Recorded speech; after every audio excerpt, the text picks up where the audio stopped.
একটা সময় আসে, কোনো বড় ঘোষণা ছাড়া, কোনো ড্রামাটিক মোমেন্ট ছাড়া হঠাৎ বুঝতে পারেন আপনি আপনার নিজের জীবনে স্পেক্টেটর হয়ে গেছেন। মাঠে খেলছেন না, গ্যালারিতে বসে দেখছেন।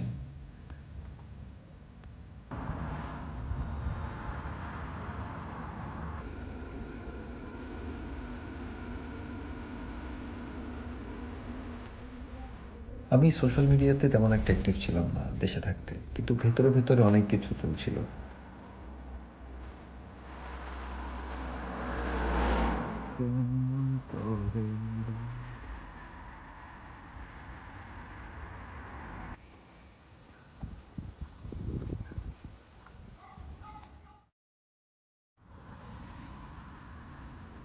মঞ্জুর ভাই বলে একজন মানুষ ছিলেন, আছেন, কাছের মানুষ। মিরপুর, বনানী, নিকুঞ্জ, কত জায়গায় হেঁটেছি, কত কথা হয়েছে। শুধু আমরাই কথা বলতাম না, চায়ের দোকানদার, হোটেলের ছেলেটা যে খাবার সার্ভ করতো, মঞ্জুর ভাই যে কারোর সাথে কথা বলতে পারতেন অসাধারণভাবে। একদম র্যান্ডম মানুষ, কিন্তু মঞ্জুর ভাইয়ের কাছে কেউ র্যান্ডম না।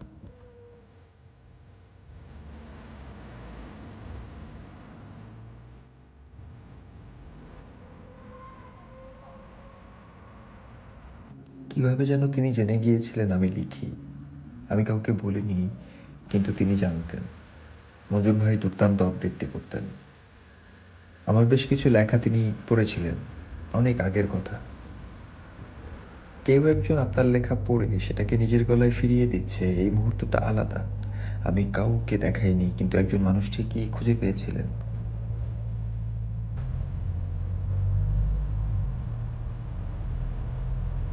কিন্তু একটা সময়ের পর আমি নিজেই নিজের থেকে দূরে সরে গেলাম। এটা কেউ করেনি, আমি নিজেই করলাম, সারভাইভ করতে করতে।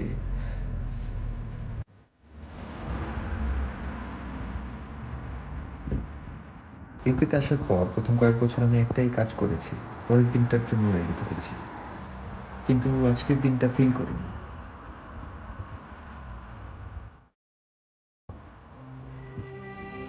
সারভাইভ করার বাঁচা, এই দুটো এক জিনিস না, এটা বুঝতে অনেক দিন লেগেছে। ইউকে যাব, এই আইডিয়াটার সাথে একটা ইমেজ জুড়ে ছিল, বড় শহর, বড় লাইফ, হাই স্ট্যান্ডার্ড। লন্ডন গেলাম, দেখলাম হাই স্ট্যান্ডার্ড লাইফ মানে বড় শহর, বড় জবের একটা ইলিউশন। সবাই ছুটছে, কোথায় যাচ্ছে জিজ্ঞেস করলে অনেকে বলতে পারবে না, শুধু জানে থামলে চলবে না। আমিও ছুটছিলাম কিছুদিন, তারপর একটা জিনিস হলো।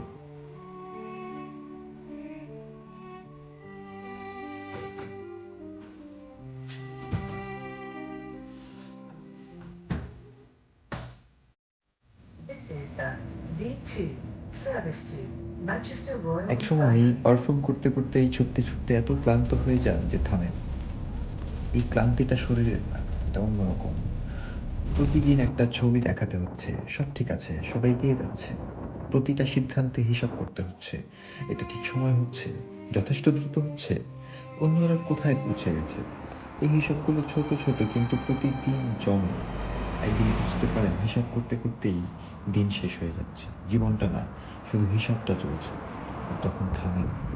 ইচ্ছা করে না সব সময়, অনেক সময় শরীর মন নিজেই বলে দেয় আর না।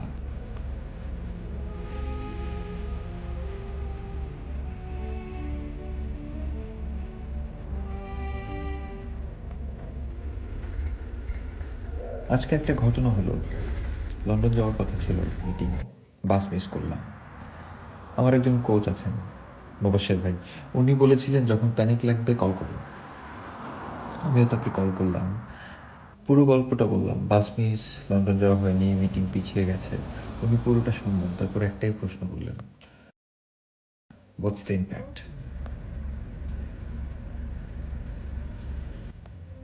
আমি চুপ হয়ে গেলাম, মাথার ভেতরে সব নিউরন অ্যাক্টিভিটি বন্ধ হয়ে গেল কয়েক সেকেন্ডের জন্য। ইম্প্যাক্ট কি? মিটিং 2 দিন পরে হবে, কেউ মারা যায়নি, কোনো ডিল শেষ হয়নি। Impact passion.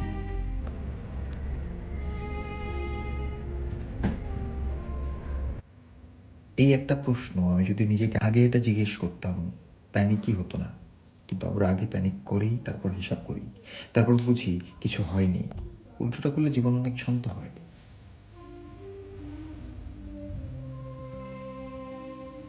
বাস মিস করলাম, ১ কাপ কফি কিনলাম, বাসায় ফেরার বাসে উঠলাম। ফেরার রাস্তাটা যেটা প্রতিদিন দেখি আজকে অন্যরকম লাগছিল।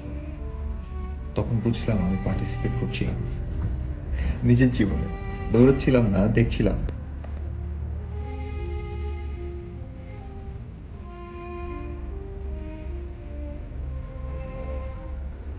বাসটা সিগন্যালে থামলো, লাল বাতি, নীল বাতি, হলুদ বাতি। শহরের এই বিশৃঙ্খলার ভেতরে একটা ইনভিজিবল ডিজে পার্টি চলছে। কেউ দেখছে না, কিন্তু আলোগুলো নাচছে। লাল থেকে সবুজ, থেমে থেমে। একটা রিদম আছে, যেটা কেউ ডিজাইন করেনি, কিন্তু আছে। আমি বসে দেখলাম, শুধু দেখলাম। এটাই পার্টিসিপেট করা।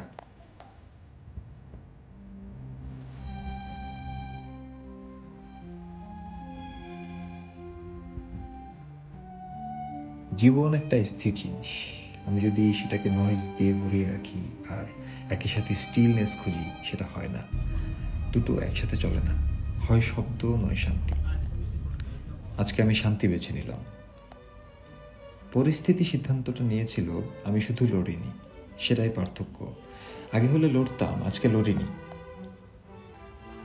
সামওয়্যার অ্যালং দ্য ওয়ে আপনি নিজের জীবনে স্পেক্টেটর হয়ে যান। কেউ করে না, হয়ে যায়। কাজের চাপে, মানুষের এক্সপেকটেশনে, নিজের বানানো উচিতের তালিকায়। আর একদিন বুঝতে পারেন আপনি আপনার জীবনের মেইন ক্যারেক্টার না, আপনি সেটা দেখছেন। পার্টিসিপেটিং মানে বড় কিছু না। এটা একটা মিস হওয়া বাসকে মেনে নেওয়া। এটা একটা কফি নিজের জন্য কেনা, কিংবা ফেরার রাস্তায় আলো দেখা। এটুকুই। কিন্তু এটুকুই সব।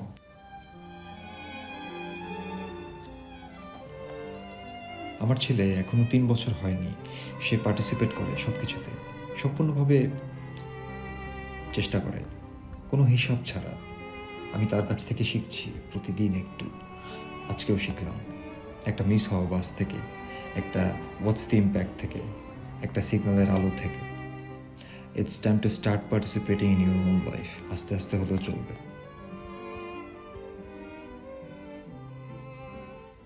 What's the impact? বেশিরভাগ সময় প্রায় শূন্য। তাহলে পার্টিসিপেট করুন নিজের জীবনে। পরের এপিসোডে আসছি।